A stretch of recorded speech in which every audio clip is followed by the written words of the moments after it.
వేప చెట్టు దగ్గర ఇది పడేస్తే చాలండి, ఎంతటి మొండివారైనా సరే మీ మాట వింటారు. అలానే కాకుండా మీ వెనక తిరుగుతూ ఉంటారు, మీ కాళ్ళ దగ్గరకు వచ్చి పడతారని చెప్పొచ్చు. కాబట్టి వేప చెట్టు దగ్గర ఇది ఒకటి పడేయండి. ఇలా మంత్రిచ్చి పడేస్తే ఇంకా మంచిదనమాట అండి. మంచి ఫలితాలను చూడగలుగుతారని చెప్పొచ్చు. అయితే మనం కోరుకున్న వ్యక్తులు మన మాట వినాలని మనం ఏంటంటే కొన్ని పరిహారాలు చేస్తూ ఉంటాం, కొన్ని విధి విధానాలను ఏంటంటే కనుక ఫాలో అవుతూ ఉంటాం. అలానే కాకుండా కొన్నిటిని మనం ఏంటంటే చేసుకుంటూ ఉంటాం. ఒక్కొక్కసారి ఏంటంటే ఫలితాలు రాక మనం ఇబ్బంది పడతాం కదా. అలా కాకుండా ఇప్పుడు చెప్పే విధంగా ఈ చిన్న పరిహారం చేయండి, ఎంతలా ఫలితం వస్తుందో చూడండి. మీరే ఏంటంటే కనుక షాక్ అయిపోతారనమాట. చాలా శక్తివంతమైన పరిహారం ఇదేంటంటే మనకు తంత్రశాస్త్రంలో చెప్పబడ్డ పరిహారము, చాలా పవర్ని కలుగుండే పరిహారం అనమాట. దీన్ని ఎలా చేయాలో తెలుసుకునే ముందు ఒక చిన్న రిక్వెస్ట్ అండి, వీడియోని పూర్తిగా చూడండి, నస్తే లైక్ చేయండి, కొత్తగా చూస్తున్నట్టయితే సబ్స్క్రైబ్ చేసుకోండి. ఇక అలానే కాకుండా ఏంటంటే కనుక ముఖ్యంగా ఇప్పుడు చెప్పే ఈ పరిహారం ఏంటంటే కనుక పరిపూర్ణ నమ్మకంతో చేసుకోండి. మీరు ఎంత నమ్ముతారో అంత మంచి ఫలితం అయితే వస్తుంది. నమ్మకుండా చేసుకుంటే ఏంటంటే పెద్దగా ఫలితాలు అయితే రావు. కొంతమంది ఏంటంటే చేసి చూద్దాములే, ఏదో వస్తుందో రాదులే అన్నట్టుగా చేస్తారు. అలా చేయకండి. మాకు వస్తుంది ఫలితం, మేము పొందుతామని మీరు చేసుకుంటే ఖచ్చితంగా మార్పు ఉంటుంది, వస్తుంది ఫలితము. అలానే కాకుండా మీరే ఏంటంటే కనుక షాక్ అయిపోతారనమాట. ఇది చాలా శక్తివంతమైన పరిహారం. ఎంతటి మొండివారైనా సరేనండి, కొన్నిసార్లు ఏంటంటే మన భర్త కూడా మన మాట వినకుండా మనని ఇబ్బంది పెట్టి, మనని ఏంటంటే కనుక పక్కన పెట్టి బాధ పెట్టడం, ఇబ్బంది పెట్టడం, ఇదంతా కూడా చేస్తూ ఉంటాడు కదా. అలాంటప్పుడు కూడా మనం ఏంటంటే ఈ పరిహారం చేయొచ్చు. అలానే కాకుండా ఏదైనా మనం రిలేషన్స్లో ఉంటాం, లేదంటే ఒక వ్యక్తిని మనం ఇష్టపడతామండి. ఇక్కడ అంటే ఆడవారే చేయాలి, మగవారే చేయాలని రూల్ లేదు, ఎవరైనా చేయొచ్చు. ఎవరు చేసినా కానీ ఫలితం అంతే వస్తుంది. ఆ ఫలితాన్ని మీరే మీ కళ్ళతో చూస్తారనమాట. చాలా చాలా శక్తివంతమైన పరిహారం. ఈ పరిహారం ద్వారా ఏంటంటే కనుక 99% అండి మంచి జరుగుతుంది. మరి ఆ 1% ఎందుకు జరగదండి అంటే కనుక అది మన మీద ఆధారపడి ఉంటుంది. మనకు కూడా ఏంటంటే కనుక గ్రహబలం అనేది ఉండాలి, మనం చేసే పరిహారం అనేది సరి అయి ఉండాలి. అలానే కాకుండా నమ్మకం అనేది కూడా ఉండాలి, అంటే విధానం సరి అయి ఉండాలన్నమాట. అలానే కాకుండా ఏంటంటే కనుక మనకు గ్రహాలు కూడా అనుకూలించాలి. మనకు కొన్నిసార్లు ఏంటంటే గ్రహాల అనుకూలత ఉండదు, కొన్ని పరిహారాలు ఏంటంటే చేసినా కానీ అంతగా అనుకూలించవు కదా. అలాంటి 1% ఉంటుందని చెప్పొచ్చు. కానీ ఖచ్చితంగా మార్పు ఉంటుందండి, తప్పకుండా ఫలితం అయితే మీరు పొందుతారనమాట. ఇందులో ఎలాంటి సందేహాలు అయితే పెట్టుకోకుండా చక్కగా ఈ విధంగా చేయండి. ఎప్పుడు కూడా అంటే స్త్రీలు కావచ్చు, పురుషులు కావచ్చు, ఏం కోరుకుంటారండి, మన ఇల్లు బాగుండాలి, మనం బాగుండాలి, మన ఇంట్లో మనం భార్యాభర్తలం బాగుంటేనే మన ఫ్యామిలీ ఏంటంటే కనుక బాగుంటుంది అనుకుంటాం. అలానే కాకుండా ఏంటంటే వాళ్ళు బాలేరనుకోండి, ఆ ప్రభావం అంతా కూడా పిల్లల పైన పడుతుంది. ఆ కుటుంబం ఏంటంటే కనుక చిన్న భిన్నగా అయిపోతుందండి. అందరూ కూడా ఏంటంటే చాలా వరకు కూడా నువ్వెంత నేనెంత కొట్టుకోవడం, తిట్టుకోవడం, విడిపోవడం ఇదే జరుగుతుందన్నమాట. అలా కాకుండా ఏంటంటే కనుక భార్యాభర్తల మధ్య అండర్స్టాండింగ్ అనేది ఉండాలి. అలానే కాకుండా ఒకరినొకరు గౌరవించుకోవాలి.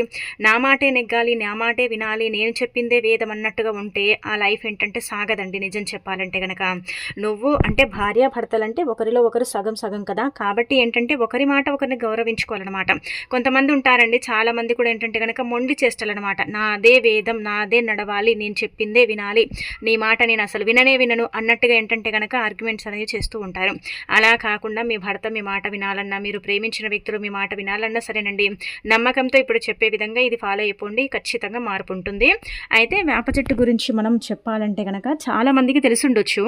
వేప చెట్టు ఏంటంటే దేవతా వృక్షంగా పరిగణిస్తారు. వేప చెట్టు అతీత శక్తివంతమైనది, చాలా పవర్ని కలిగి ఉంటుంది. వేప చెట్టు దగ్గర చేసుకునే పరిహారాలన్నీ కూడా ఏంటంటే కనుక మనకు తప్పకుండా రిజల్ట్ని ఇస్తాయని చెప్పొచ్చు.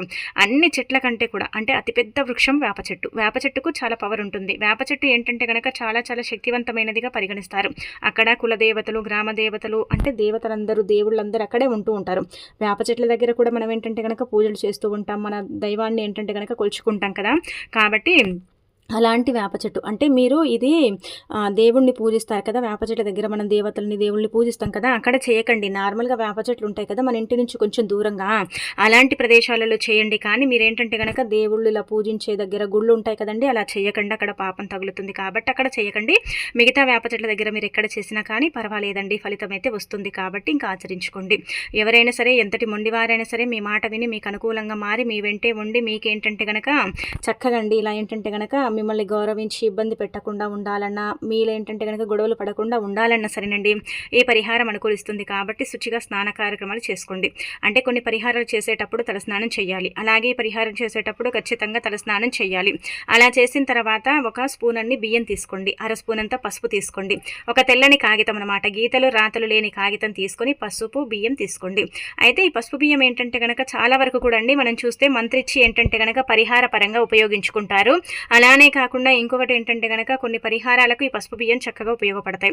ఇప్పుడు మనం చెప్పాం కదా, మనం కోరుకున్న వ్యక్తులు ఎంతటి మొండివారైనా సరే మన మాట వినటానికి ఏంటంటే ఈ పసుపు బియ్యం అనేవి పనిచేస్తాయండి. చాలా మంచి రిజల్ట్ని తెచ్చిపెడతాయి అనమాట. అందుకే పసుపు బియ్యం ఒక చిన్న టీ స్పూన్ బియ్యం తీసుకోండి. మీ ఇంట్లో దీనికోసం సపరేట్గా ఏం తెచ్చుకోకండి. అలానే ఇంకొకటి ఏంటంటే కనుక అర స్పూన్ పసుపు తీసుకోండి.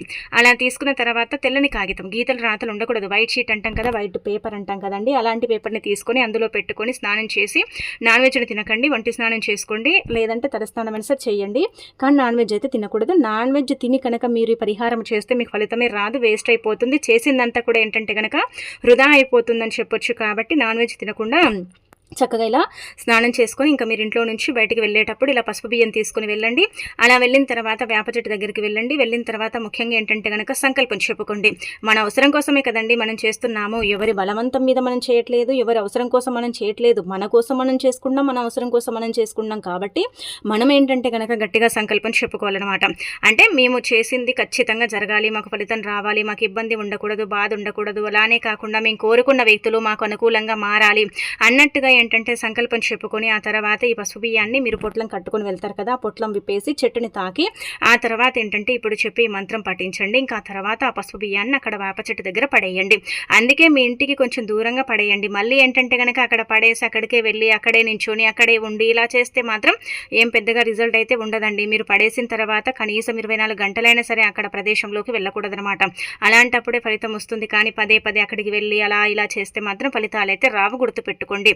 అంటే కొంతమందికి అదే దారులు నడిచే ఉంటాయి, అక్కడి నుంచి ఖచ్చితంగా వెళ్ళాల్సిన పరిస్థితి ఉంటూ ఉంటుంది కదా. అలా కాకుండా ఇంకా దానికి కొంచెం దూరంగా ఉండే వేప చెట్టు దగ్గరికైనా సరే వెళ్ళేసి పరిహారం చేసుకోండి. పసుపు బియ్యం తీసుకుని అక్కడికి వెళ్ళిన తర్వాత ఇప్పుడు చెప్పి మంత్రం చెప్పండి. ముందుగా ఏంటంటే కనుక నేను ఇక్కడ ఉదాహరణకు చెబుతాండి, ఇది ఖచ్చితంగా ఇలాగే మీరు ఫాలో అయిపోండి. ఇలాగే ఏంటంటే కనుక చేసేసుకోండి.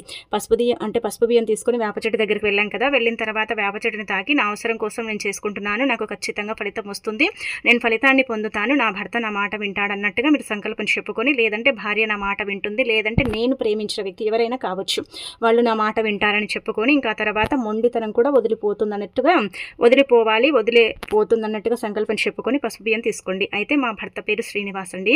మీరేం చేయండి అంటే కనుక గుర్తుపెట్టుకోండి, నా భర్త పేరు శ్రీనివాస్, నా మాట వినాలి, ఈ మొండి చేష్టలన్నీ కూడా అంటే వెళ్ళిపోవాలి, మొండితనం ఉండకూడదు, అలానే కాకుండా ఇద్దరు చక్కగా కలిసిమెలిసి ఉండాలి, ఎలాంటి ఇబ్బందులు రాకూడదు, మనస్పార్థాలు రాకూడదు అన్నట్టుగా సంకల్పం చెప్పుకోండి. చెప్పేసుకున్న తర్వాత మీ భర్త పేరు అంటే మీ భర్త పేరు, మీ భార్య పేరు అంటే ఇప్పుడు లత, రాణి, వాణి, వీణ ఏ ఉన్నా సరేనండి పర్వాలేదు. భర్త పేరు శ్రీననే కాదు, ఇంకా మీ భర్త పేరు రాజు, రఘు ఏ ఉన్నా సరే పర్వాలేదు, అవి చెప్పుకోండి. అలా చెప్పుకొని పసుపు బియ్యం పైన ఏంటంటే కనుక మీ భర్త పేరు తీసుకొని మా భర్త మా మాట వినాలని పేరుతో సహా 3 సార్లు ఏంటంటే కనుక ఊదండి. ఉఫ్ అని ఊదిన తర్వాత ఈ మంత్రం పఠించండి. ఇది చాలా చాలా శక్తివంతమైన మంత్రం. ఈ మంత్రం ద్వారా ఏంటంటే కనుక మంచి జరుగుతుంది. ఈ మంత్రమే ఇదంతా కూడా అంటే మనకు సిద్ధించేలాగా చేస్తుంది అనమాట. ఆ మంత్రం ఏంటంటే కనుక క్రీం క్రీం ఫట్ ఫట్ స్వాహ, క్రీం క్రీం ఫట్ ఫట్ స్వాహ అనే మంత్రాన్ని పఠించి ఇంకా మీరు ఊదిన తర్వాత మళ్ళీ ఇంకోసారి మంత్రాన్ని పఠించి ఇంకా 2 సార్లు దాని మీద ఊదండి. అంటే ముందుగా మీ భర్త పేరు తీసుకొని బియ్యం మీద ఏంటంటే కనుక 3 సార్లు ఊదిన తర్వాత క్రీం క్రీం ఫట్ ఫట్ స్వాహ అనుకోండి. ఆ తర్వాత మళ్ళీ 2 సార్లు ఊది ఆ పసుపు బియ్యాన్ని ఏంటంటే కనుక వేప చెట్టు దగ్గర పడేయండి. అలా పడేసి వెనక్కి తిరిగి చూడకూడదు. అలా చూస్తే ఏంటంటే ఫలితం ఉండదనమాట. అలా చూడకుండా తిరిగి ఏంటంటే కనుక డైరెక్ట్గా మీ ఇంటికి వచ్చేయండి. చూడండి ఎంత మంచి ఫలితం వస్తుందో మీకే తెలిసిపోతుంది. ఇది చేసిన తర్వాత ఒక రాత్రి నిద్రించిన తర్వాత తెల్లారి అంటే మీ భర్త ఆటోమేటిక్గా ఏంటంటే కనుక మీతో క్లోజ్గా కొంచెం మాట్లాడటం కొన్ని చేంజెస్ అనేవి కనిపిస్తాయి. మరి ఒకటేసారి ఫలితం వస్తుంది, ఒకటేసారి మీ భర్త ఇంకా మీ మాట వినేసి మీ వెనకే తిరుగుతాడు అన్నట్టుగా కాదు. కొన్ని ఏంటంటే కనుక చేంజెస్ అయితే ఖచ్చితంగా మీరు చూసే అవకాశం అయితే ఉంటుందన్నమాట. మీరేంటంటే షాక్ అయిపోతారండి. కొంచెం ఏంటంటే మర్యాద ఇవ్వటము, మాటను గౌరవించటము, అవునా అన్నట్టుగా ఏదో చిన్న చేంజెస్ అయితే 100% అయితే ఉంటాయన్నమాట. ఖచ్చితంగా మార్పు అయితే మీరే మీ కళ్ళతో చూస్తారు.